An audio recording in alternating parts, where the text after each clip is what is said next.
Seltzer Kings podcasts.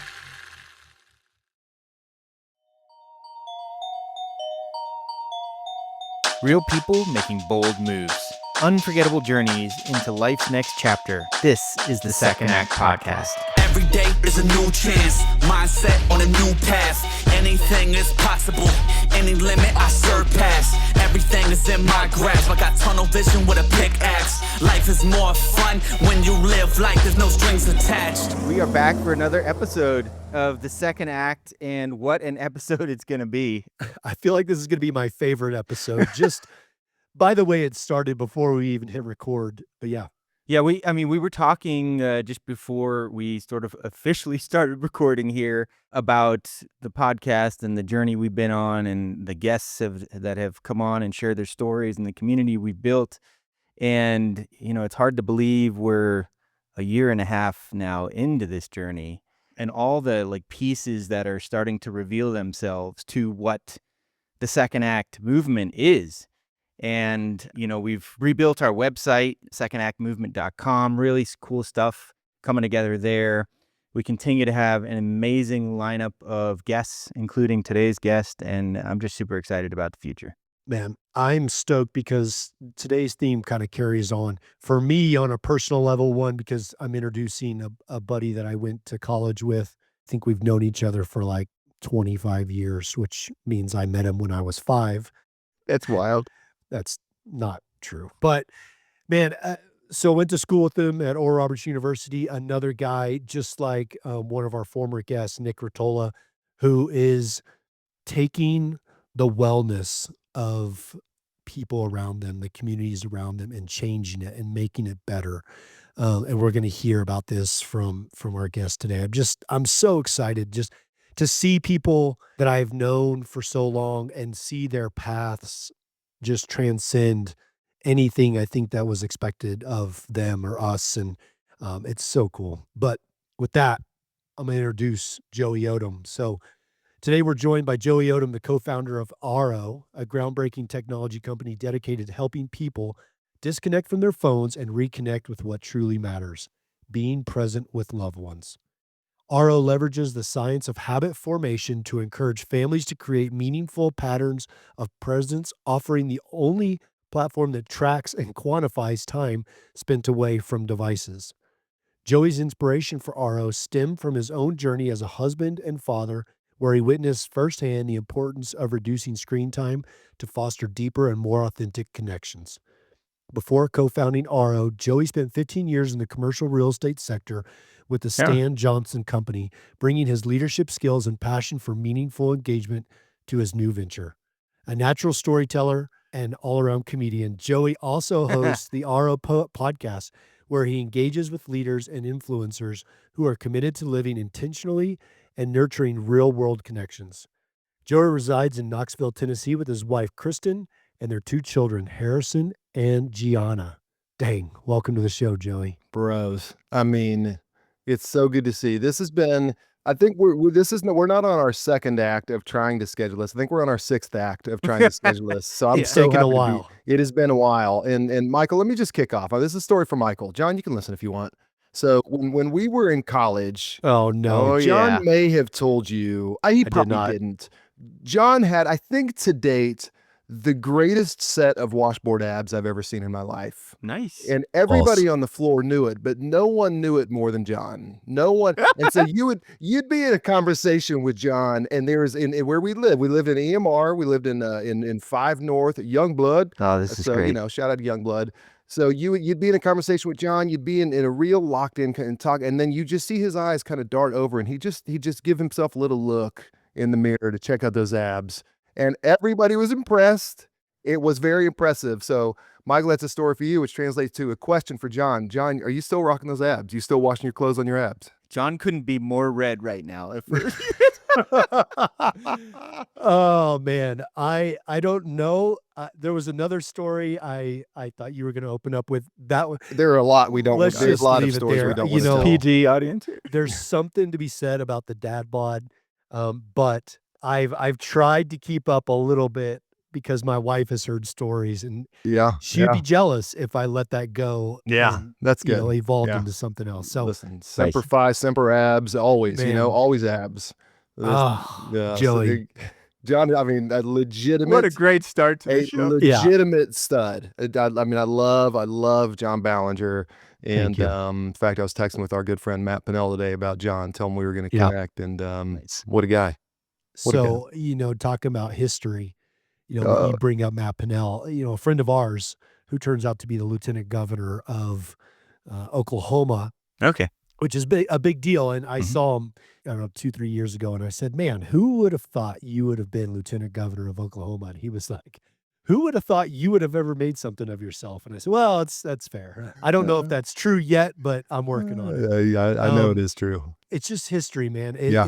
Yeah. It's so cool to see how people change and evolve, and God Mm. works in their lives, and they just grow and mature. And so here you are. Did I say that right? Is it RO? Is Yes, you that did. right? You did a great job. Okay. Yeah, What RO. does that stand for? So RO is a term from the Maori culture, which I'm sure you're both deeply familiar with. The Super Maori deep. culture is, and RO is a term that means to notice, to turn Okay. towards, to take Nice. heed. And so there's a lot of talk in culture just generally about focus, but the prerequisite to focus is just notice. I mean, here we are walking around, whether it's with our own relationship with ourselves, not being able to notice even the things that we're experiencing and feeling. It's we're not, if we're in a married relationship or in any relationship, of just noticing what's happening, and that it's almost like for you to notice a deviation from the norm, you have to first notice the norm. And so this takes a huge amount of study, as with you as a parent or with you as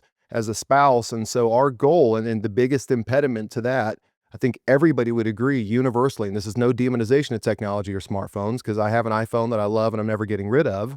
But we do have to recognize this is the greatest potential distraction to notice. This is the greatest, which is a prerequisite to focus, which is a prerequisite to intimacy, which is a prerequisite to all the good things we want in our lives. It all comes back to notice. So how can we do that? And then I love this also, is this idea of notice, but then turn towards. And there's such a power. Just think about that. Think about when you're in a conversation with somebody and you hear stories about people like whether you like his politics or not, like Bill Clinton. People say when you interact with him, you are the only person in the room. And you hear other stories like that. And that's when people physically, and you can feel not just the physicality of it, but the emotional and the mental, and like, I'm locked in. I've turned towards you right now. So that's our hope. And it's we can go into all the stories, but we're here because of how miserably I've failed over the years of noticing, Sure. of turning towards. And so that's what our goal is how can we help people embrace the good of this technology, but how can we help people set aside the distraction of it so we can notice what's most important to us in our lives? It's such a noble mission. And, the things in our pocket and in front of us, even, how we're recording these devices are designed to distract us from life. Yeah. And they do their best. I mean, they hire scientists to figure out, to hack into your brain and keep you wanting more of this stuff. Yeah. And it's funny, I was thinking about this recently, why so many people nowadays yearn for like spending time with their grandparents or their great grandparents, where they go to their houses and there's just like this release, and they just get to be present and enjoy the time and hearing the stories and shedding all of this modern technology. Mhm. It's fascinating, and what you guys are sort of doing and where you're taking things is very commendable. Well, it's just like anything, it's just like I said, it's from our own set of experiences of just missing the mark, and with this core belief, this core belief, and it really is, this is what underlies everything. And it's going to sound super obvious when I say it. It's just a belief that the world can look different, and not being relegated to what we see. And I think a lot of that, I mean, John, so much of that, when you and I were at Oral Roberts, so much of that is the basis of faith. I live my life on faith. I mean, all of us on here, we live our life based on faith that there's something greater than us. And so why wouldn't we? I mean, if you're listening and you have any level of spirituality, if you have any level of faith, then why on earth would we accept these things that we see and the life that we see, and just this whole oh well idea, or hey, I guess kids are hooked on their smartphones now. Well, hold on a second. That's not right. That's I just don't subscribe to that, and especially not only as a person of faith, but also as just kind of a competitive person. I just don't like it. So I'd like to kind of fight back against that. So this is why, guys.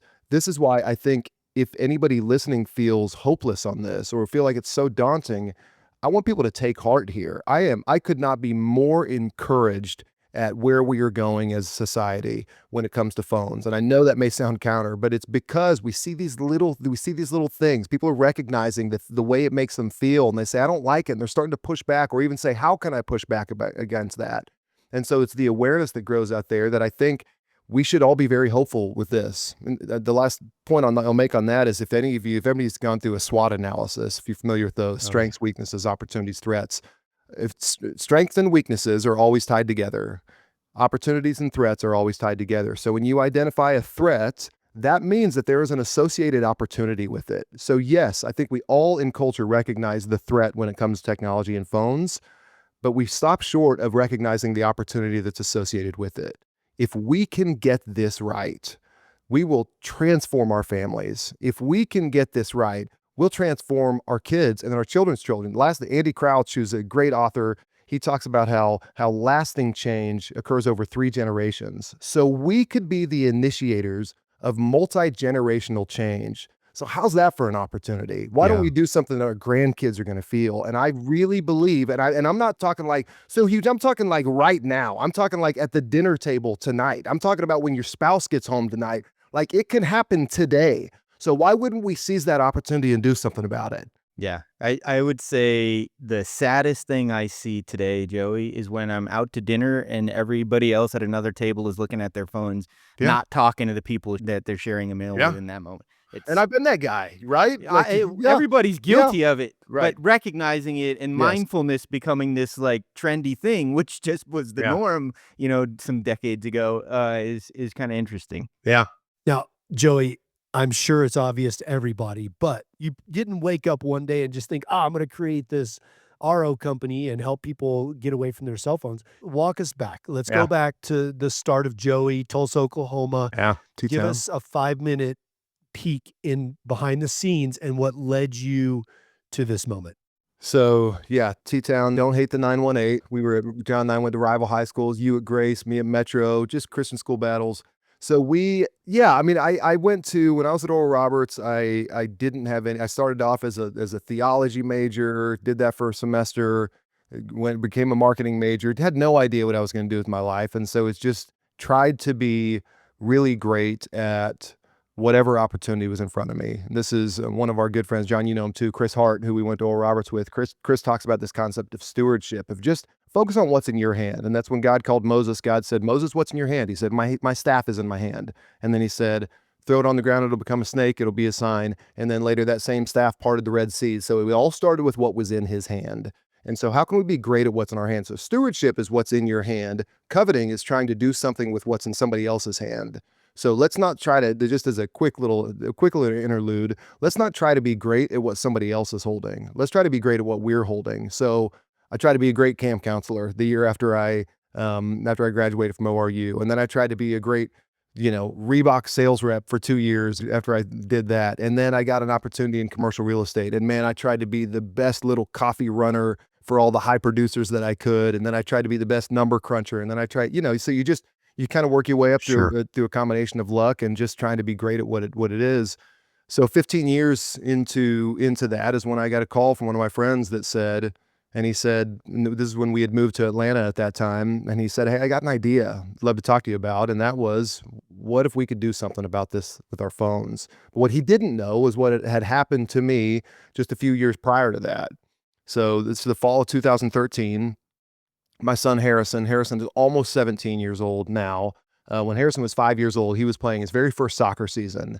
So important to know for the story is Harrison is the most wonderful boy. He is so sweet. He's so kind. He's so considerate, which are just honestly like such great life skills and such terrible youth soccer skills, right? Like they're like that's not a good soccer player, right? Just kind of considerate to others. Like the 5-year-old soccer players that are good are kids who have a little screw loose. They may live in a halfway house or be in some work release program. You know what I mean? Like these are aggressive kids. This is like Big Matt J level aggressiveness, right, John?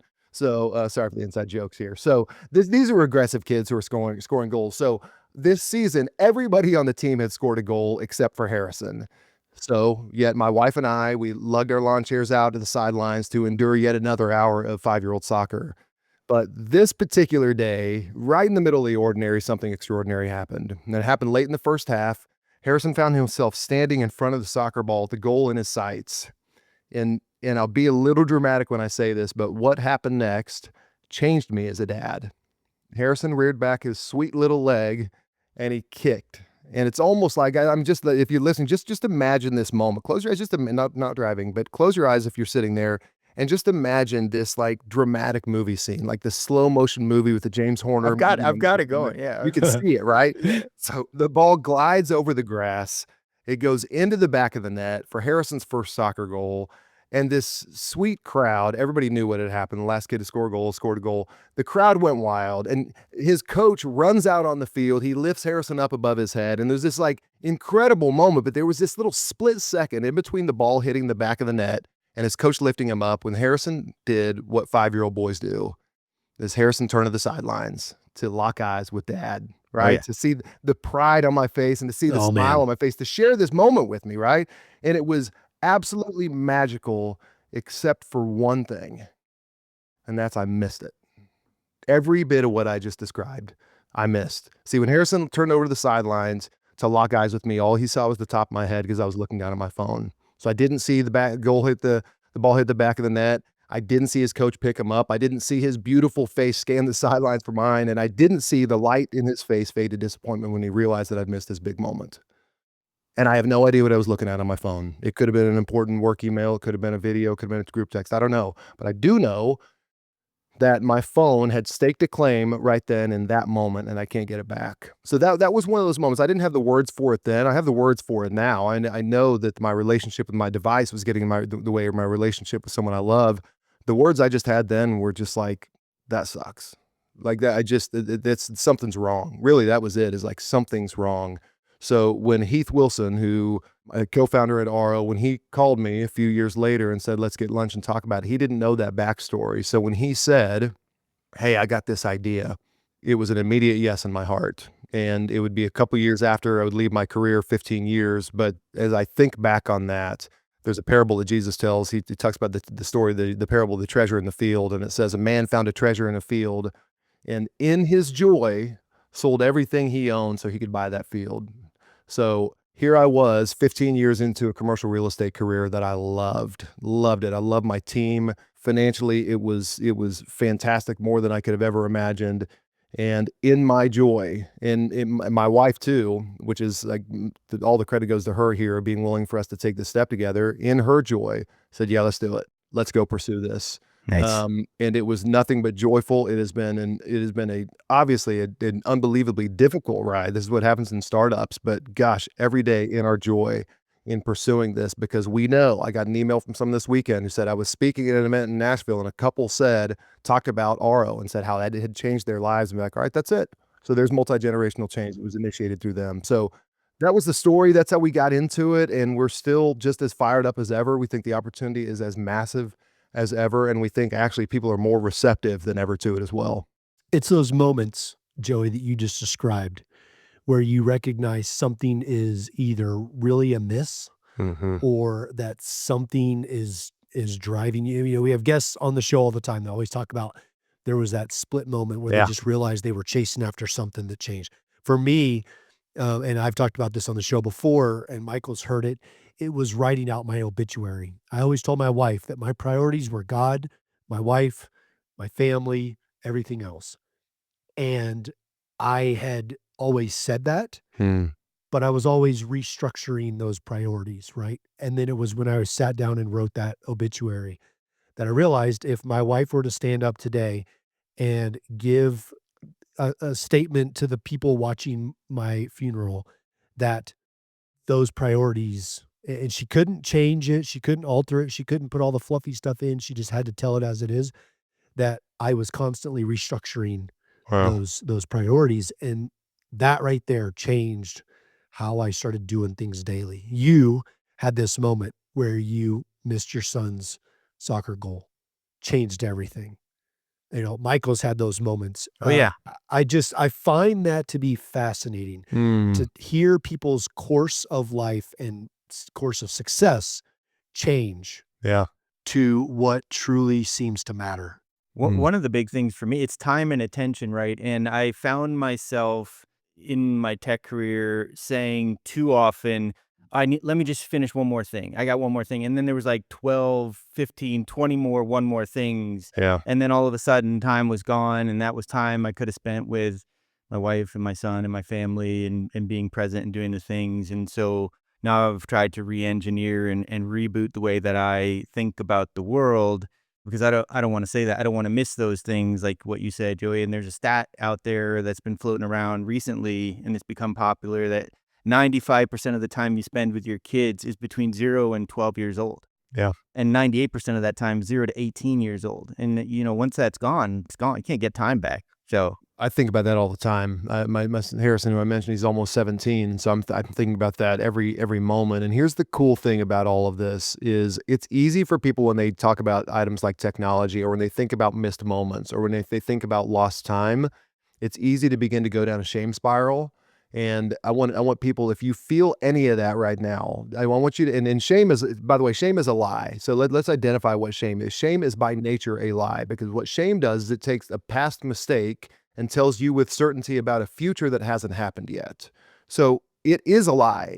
By nature, it has to be a lie because it can't tell you with certainty about a future. So what you can do, you can get this, and this is back to notice, when you begin to feel those things, you got to really be like recognize the thoughts and the feelings that you're having because you can actually instantly begin to recognize shame and its lies and just the whispers of shame. And you can just, and the key thing on that is you don't need to ruminate on those. You don't need to really like dissect it. All you need to do is just say stop and then just bounce your thoughts. I mean, like literally, like some people will even wear like a rubber band on their wrist and they'll give themselves a little snap that just says stop. Just like break that. Don't ruminate. Just move on from it. Bounce your thoughts from it. And that becomes a muscle when you can break that pattern of shame. But shame does have some healthiness. And whether you call this one guilt or shame, and there's some differences obviously between the two, but just kind of feeling crappy about something you've done in the past. Shame is a good, I don't know who said this, but I love it. Shame is a great indicator, but a terrible motivator. It's a great indicator. Be like, I feel this. Okay, something's wrong, but I'm not gonna go down this spiral here. So it's really important when you start feeling those things, when you recognize that, to begin to do something productive about it with this thought. I can't do anything about that, but this I believe is what the second act is all about, is it's never too late.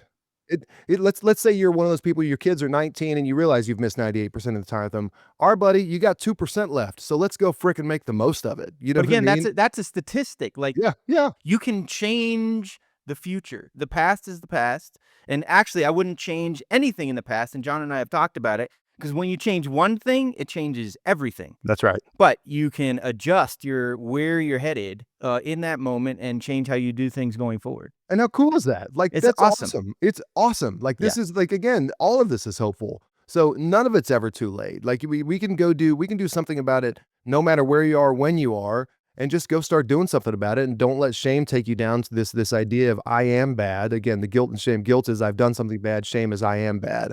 So let's remove that shame. Use it as maybe as a little bit of an indicator to go, but it can't be that motivator. Use the positive to become the motivator to become who you would like to be. Love it. All right, Joey. So you're in commercial real estate. You're doing the day to day. You're achieving, you're growing, you're starting to see some gains financially and in everything that you're doing.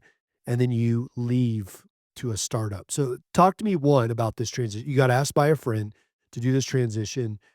Startups are hard. We've talked to a lot of Nah, startup smooth founders. sailing the whole way.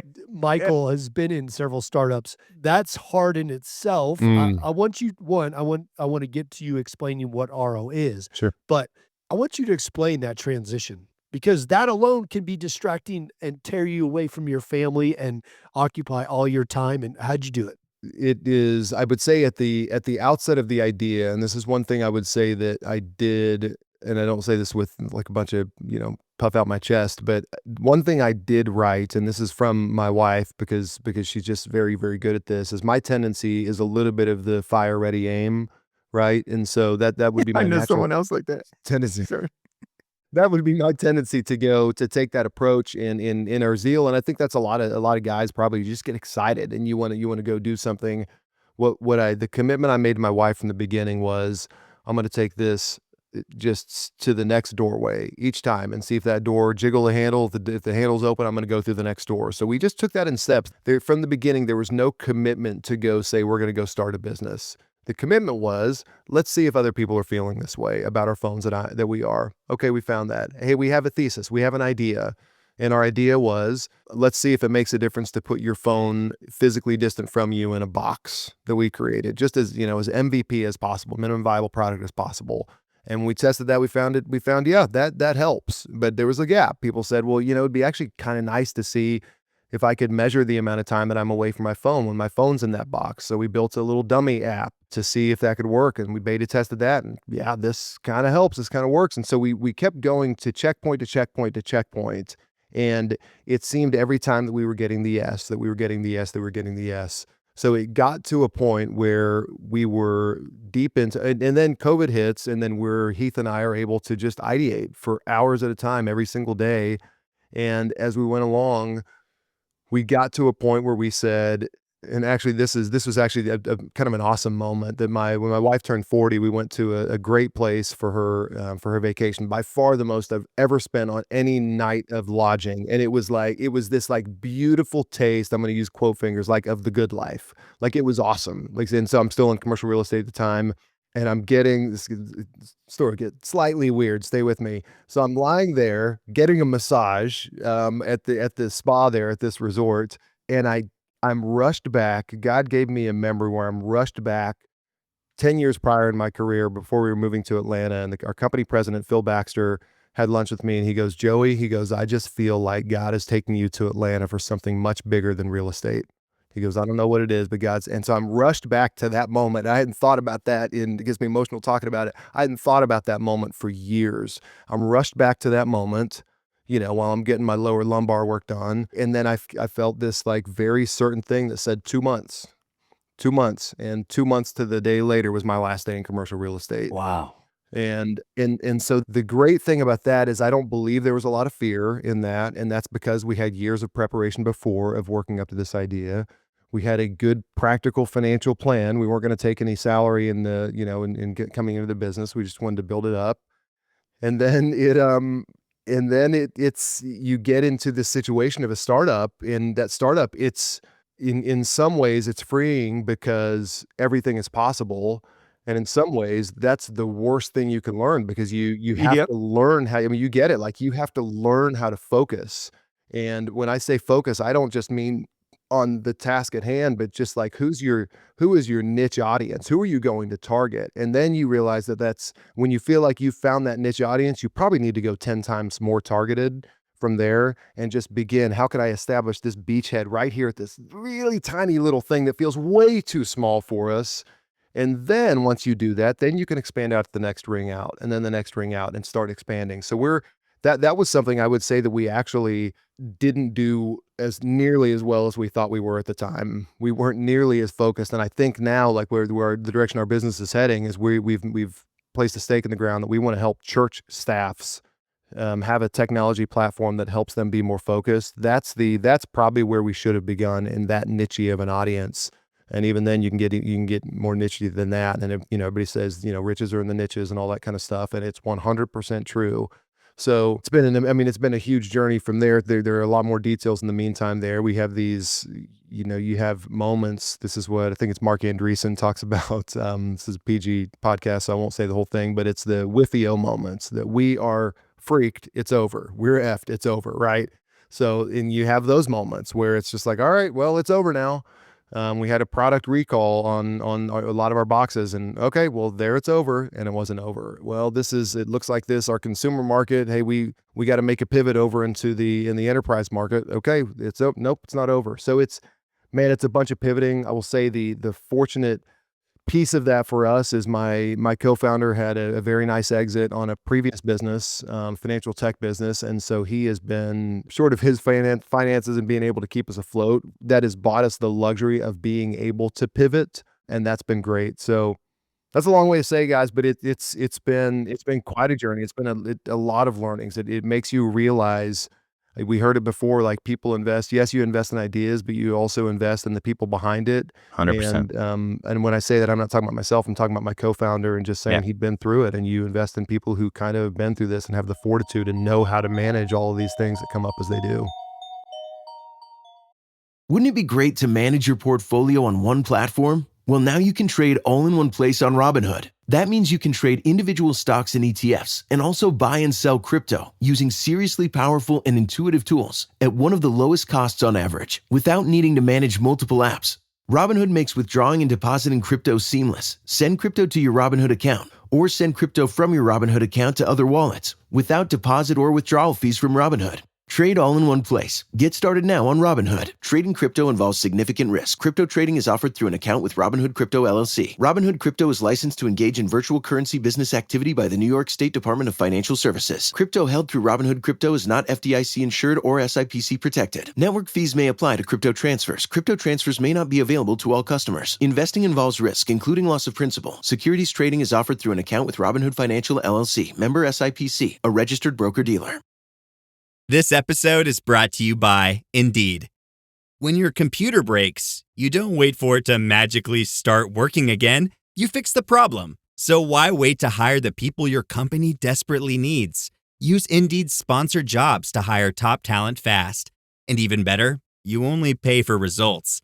There's no need to wait. Speed up your hiring with a $75 sponsored job credit at Indeed.com/podcast. Terms and conditions apply. In that process of starting something new that's outside of your, I don't know, core competency or area of expertise, it's really hard.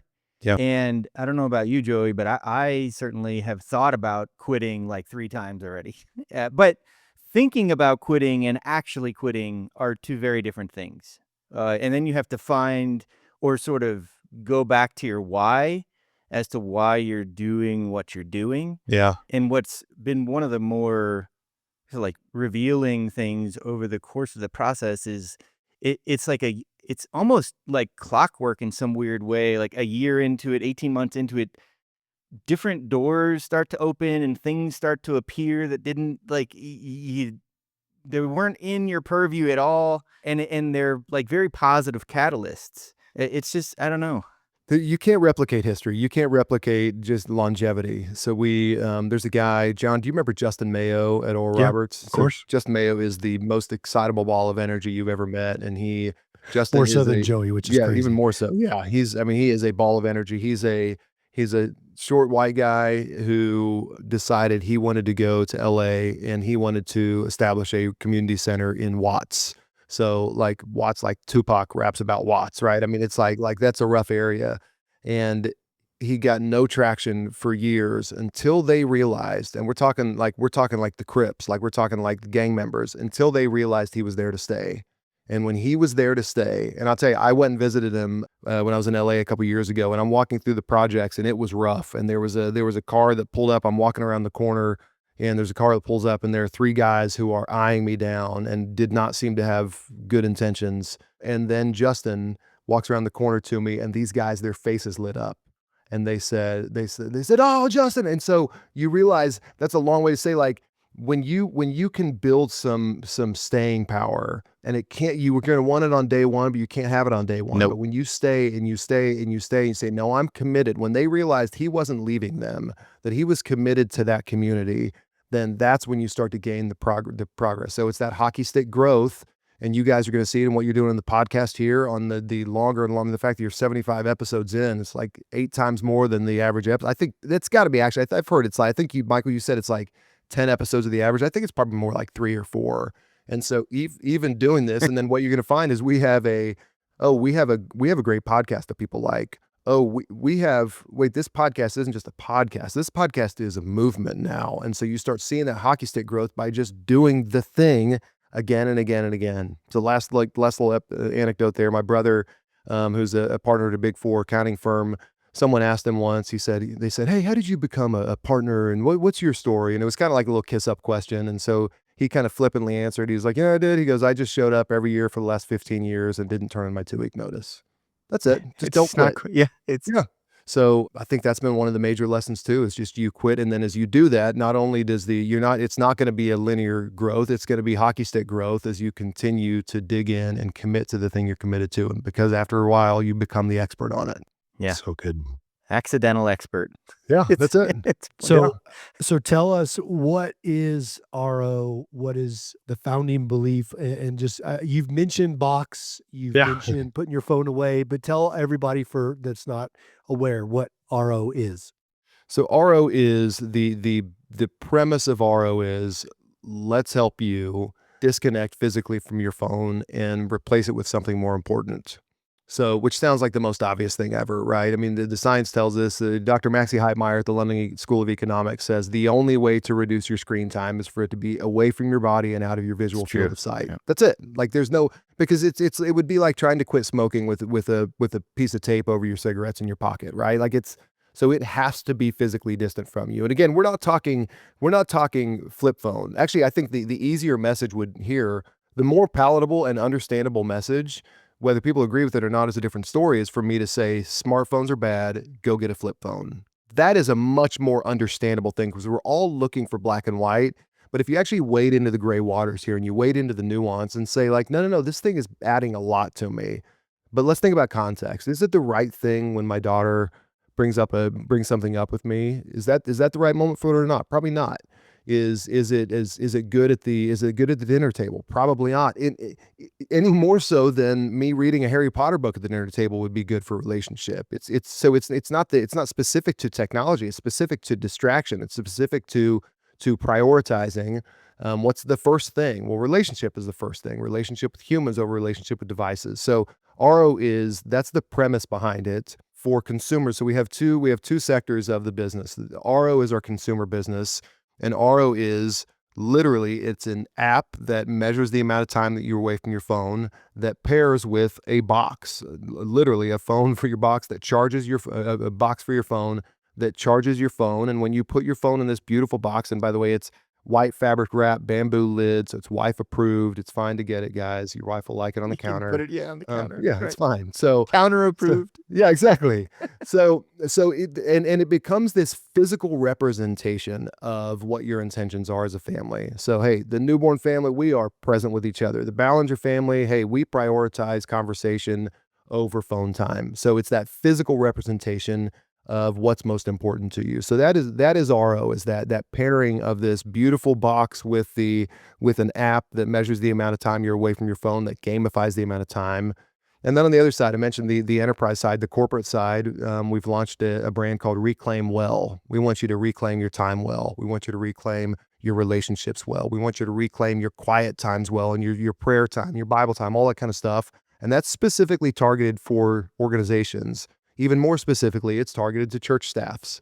So churches are bringing this platform into their church staffs that is absolutely changing their culture, that is prioritizing, because I believe, and I don't want to go down too deep of a rabbit trail, not that I haven't already rabbit trailed like 9 times today, but this core belief that when Jesus talks about the parable of the soil, Jesus talks about the thorns that choke out the seed, that choke out the word.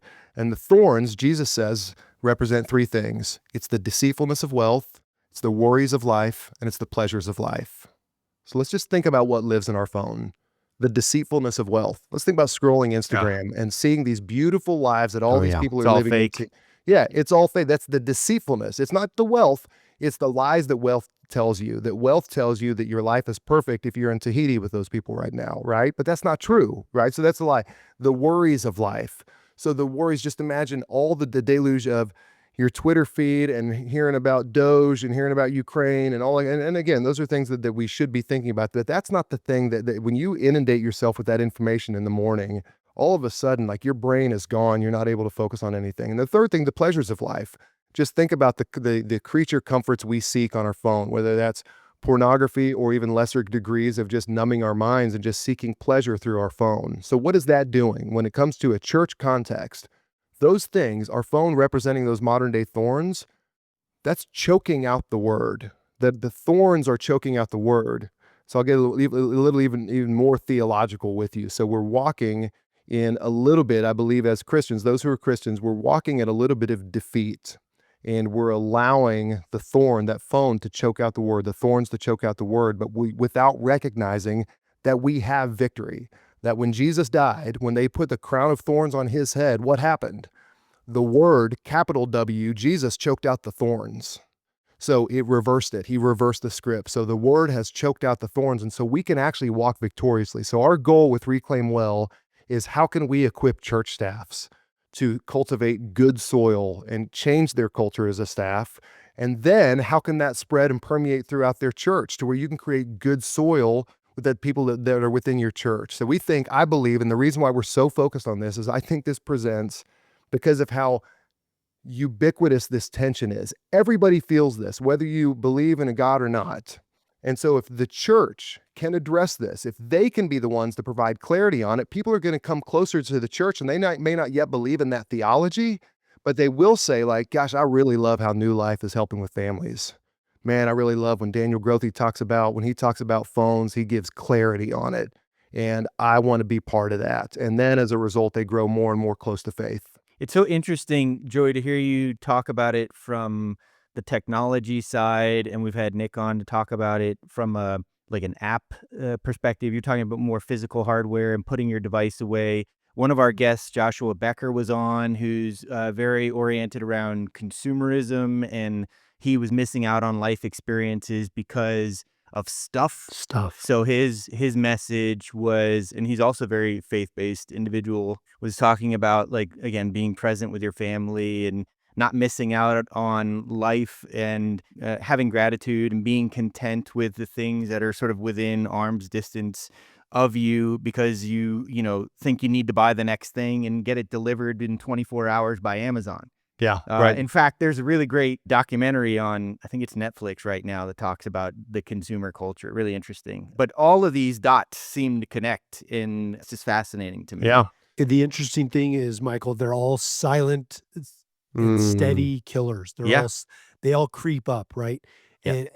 And I like to talk about this in relationships. You got a couple that used to sit next to each other in the truck driving down the road all the time. The wife slowly shifts over to the far side of the truck, and then one day she looks over and she says to her husband, "You used to sit by me when we drove down the road." And he's like, "I never moved," but it happens. Marriages fall apart slowly. Nothing ever surprises us, right? Yeah. Consumer culture just kind of gets its talons in you, and it slowly pulls you away from family, smartphones, all that stuff. It just happens gradually until all of a sudden we're so alerted to this change. Yeah. But then we have a hard time changing rapidly back to how we used to live. Culminates into an event. I mean, we've talked about that event. In your case, Joey, you mentioned missing your son's goal was a pivotal moment for you that sort of has persisted over time. And it could be a health scare from somebody that it could be, a marriage on the fritz, or it's led to divorce in someone's life. There's all these things that, to your point, John, I think it just, something has steadily chipped away and then opened up this crater that you fall into. But you can crawl out of it. I mean, absolutely. let's not And forget. there's a great line in a Mumford & Sons song. It says, "A brush with the devil will clear your mind and strengthen your spine." And so what I love about that is, if you've experienced a moment like that, or if you do experience one coming up, pay real close attention to it, and don't waste that little brush with the devil. You don't want a full-on encounter with the devil. A little brush with the devil, that's going to clear your mind out a little bit. That's going to strengthen your spine a little bit, and don't waste those moments. Don't waste those things. And you're right, what you guys are talking about, which I love. You talk about consumer culture. The key word there is culture. Culture are the taken for granted assumptions about the way a group operates. So it's the things you don't even think about. So to your point on the the people sitting farther away in the truck, it's just like it becomes part of the culture of that truck ride. Your family, it can very easily, unless you're setting up some very clear boundaries for yourself, designating sacred times and sacred places in your home that are absolutely phone free, you're going to find yourself in a little bit of a culture creep. And then before long, it's not going to be abnormal for someone to be on their phones. But I will tell you, this is for all the, tens of thousands of people who've had RO in their homes, I would say it would be very odd for anybody in those homes to have their phones at the dinner table, because they have slowly established a culture. And so you can very slowly establish a culture. Again, back to the church culture thing. That could be it would be, the churches that we work with, I believe it would be very odd for them to have their phones during meetings. And so they're having very focused meetings. And one quick little point of clarification, the consumer side, to talk about the RO box, that hardware within the church enterprise side, that's actually all a platform. So that's all on the tech side, all software platform, which creates an interesting dynamic for them because it's a little bit more scalable. It works across a larger group. And then it taps into the power of collective action that Jonathan Haidt talks about in The Anxious Generation. Collective action is addressing a problem that is virtually impossible to do on yourself, but becomes extraordinarily easy when you do it within the larger context of a group. So if you're the one kid in your high school who doesn't have Instagram, you're going to feel like an outcast. But if you band together with 5 of your friends, and those 5 become 10, 10 become 20, all of a sudden, it's not odd at all. So you can't do it on your own, but when you do it with others, just like anything, just like working out, just like anything like that, it's like, this is why you have Bible study groups and not just all individuals. So it becomes much easier when you can do this with people. See, I don't have anybody physically near me that help me work on my abs. John, you got to come up here and we got to do some ab workouts. Honestly, just a picture of it. I got a Polaroid Come from 2002. Just a picture will motivate you. That's all you need. It's That's unbelievable. enough. That's Enough. Just a quick laugh at myself. I love how I said before we record, hey guys, hey, listen, I won't talk to me, I'll be careful, on faith. I don't want to alienate anybody. And the whole thing has just been a stream of faith consciousness. So for the listener out there, please take the good, even if you're not there, if you're not on the faith spectrum. But I think you said it, Joe. As long as you sort of believe in something bigger than yourself, however that comes to you, whether it's through a specific religion or something more secular, and the power of what that is, that really probably resonates with all of our audience. And it's all about faith. You're doing good work. 100%. Yes, exactly. Yeah. So let's talk about Let's talk about a family that gets RO in their house. Yeah.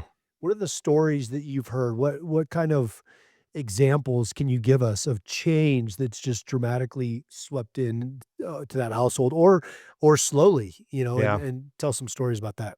So I love one thing that was very surprising to us when we started out was we would hear stories from people talking about their very, very, very young kids who they were the motivators for them. And I'm talking like 1, 2, 3-year-old kids saying things like, "Mommy, no phone. Daddy, no phone." Yes. So you think about a child, you think about this natural, we're all born with this very, very deep natural need for connection.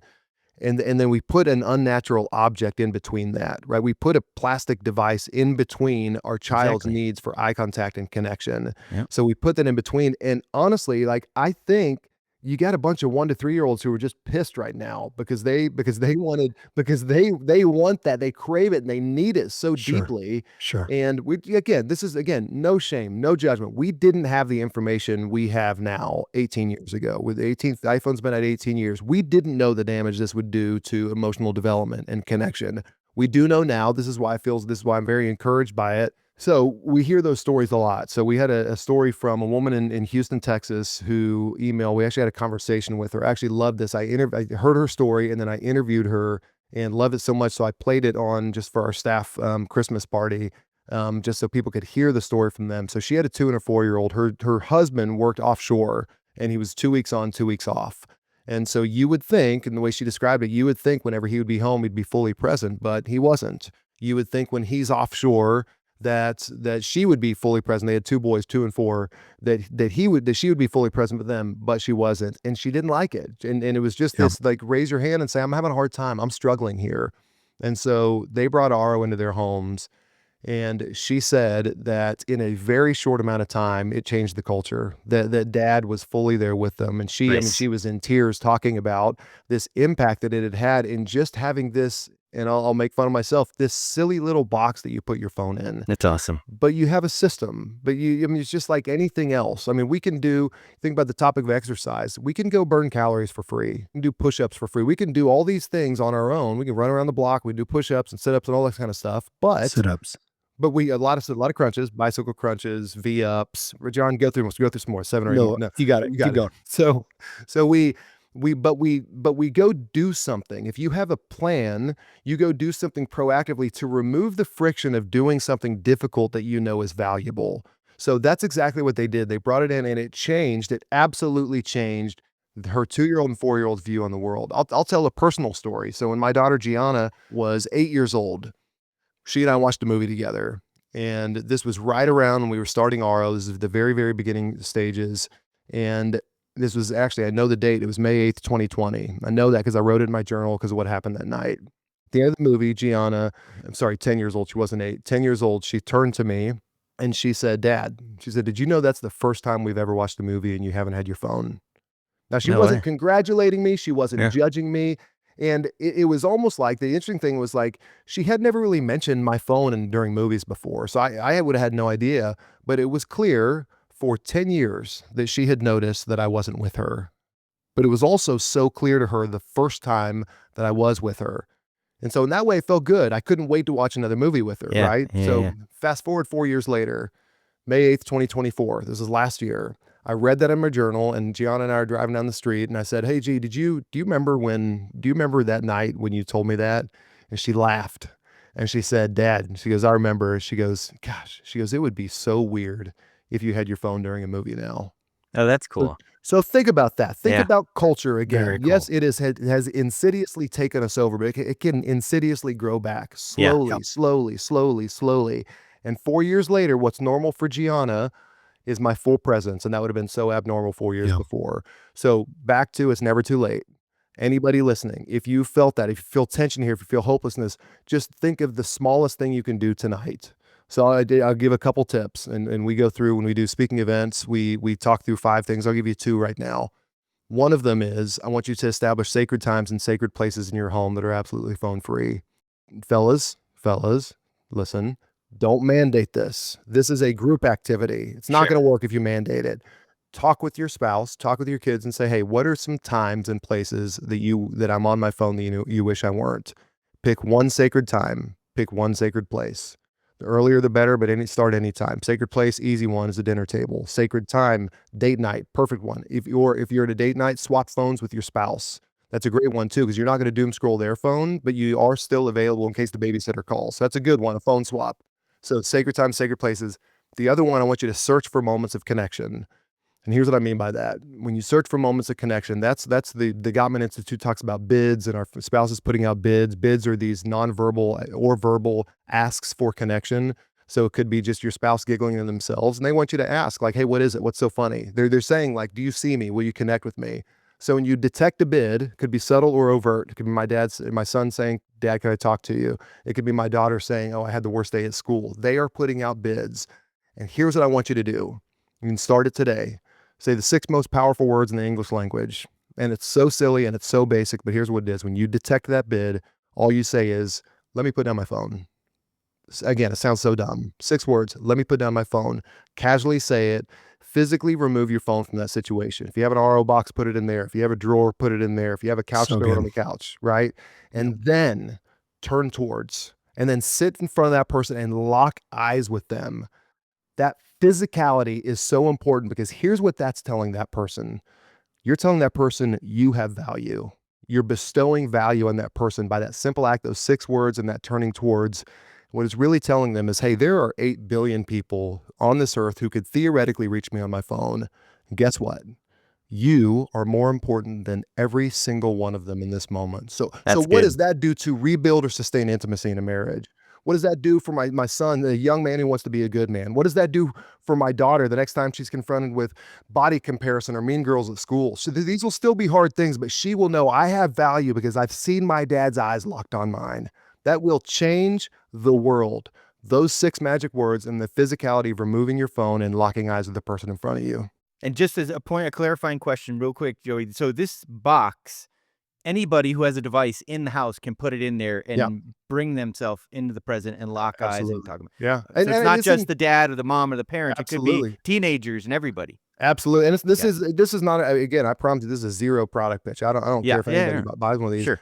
Throw it on the couch. Put it in a drawer. Do whatever you need to do to communicate that, because that's the lasting stuff. That's the stuff that's going to make a difference. That's the stuff that's going to initiate this multi-generational change. Nice. I love your point about eye contact, Joey. When I Yeah, was in the that's Marine good. Corps for 20 years, the way I knew that another Marine heard what I said or was listening, right, is they're looking me in the eyes. They're nodding their head, right? Mm.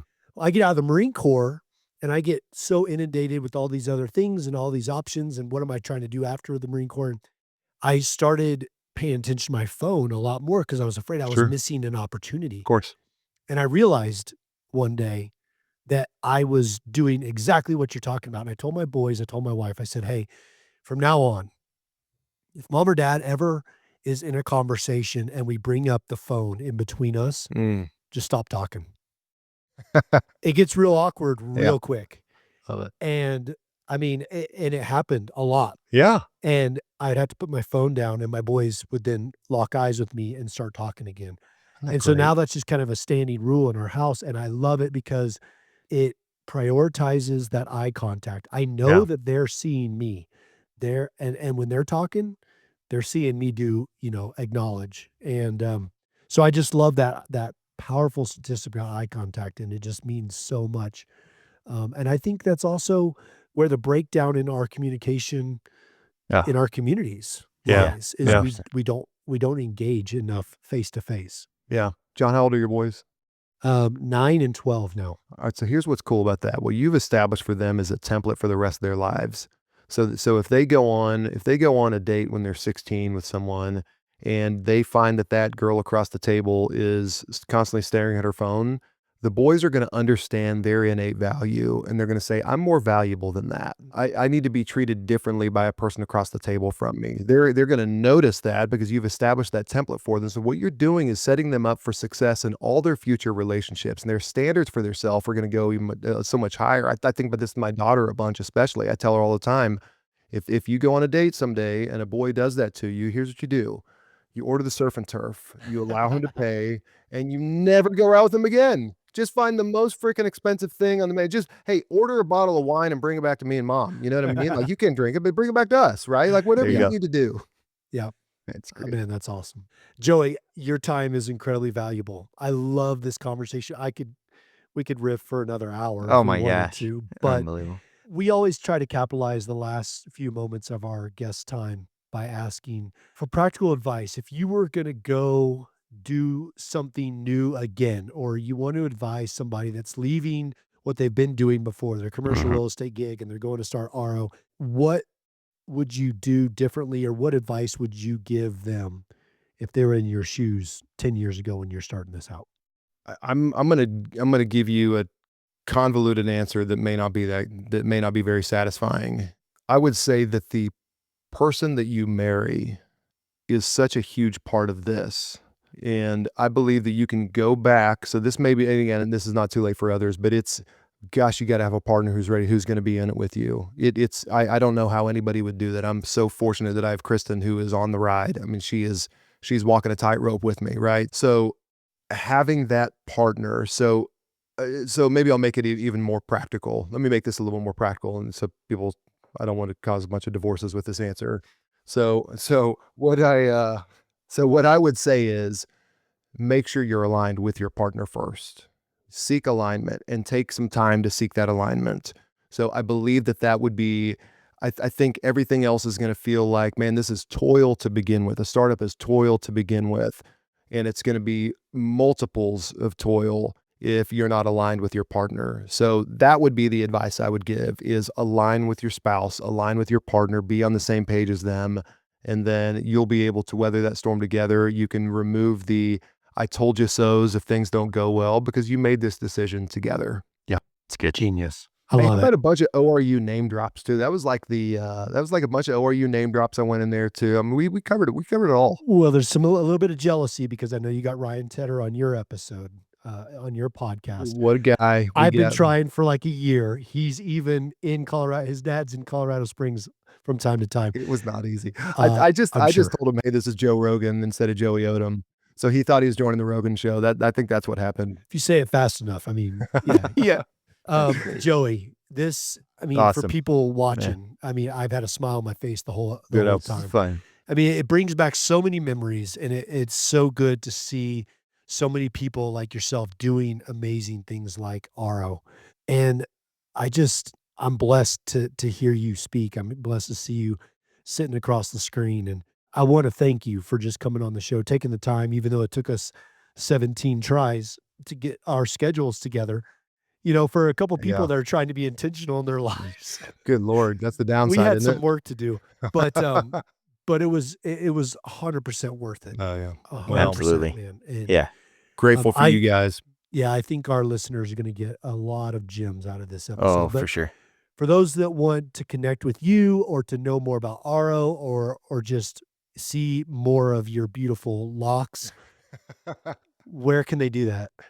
So here's what if you're a consumer, we'd love for you to go check out goaro.com, GOARO.com. If you're on the church side, go to reclaimwell.com. If you're interested in having me come and speak, we do a bunch of parent nights.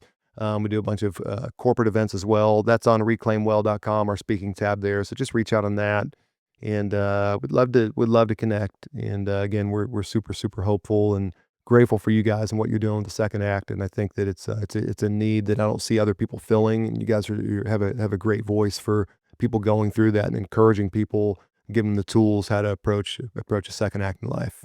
Joey, it was awesome meeting you today, man. I really enjoyed the conversation. Thanks, Yeah. fellas. And Appreciate I'll you. give you my address after the show, and you can come speak in my house.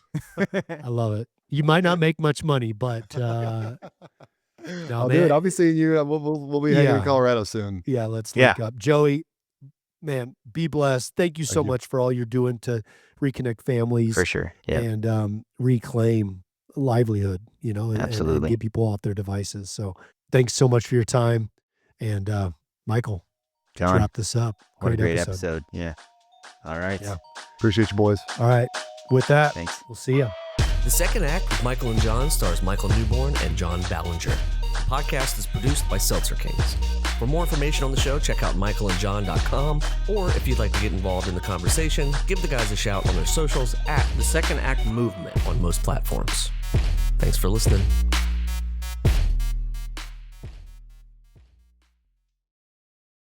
Seltzer Kings. Podcasts.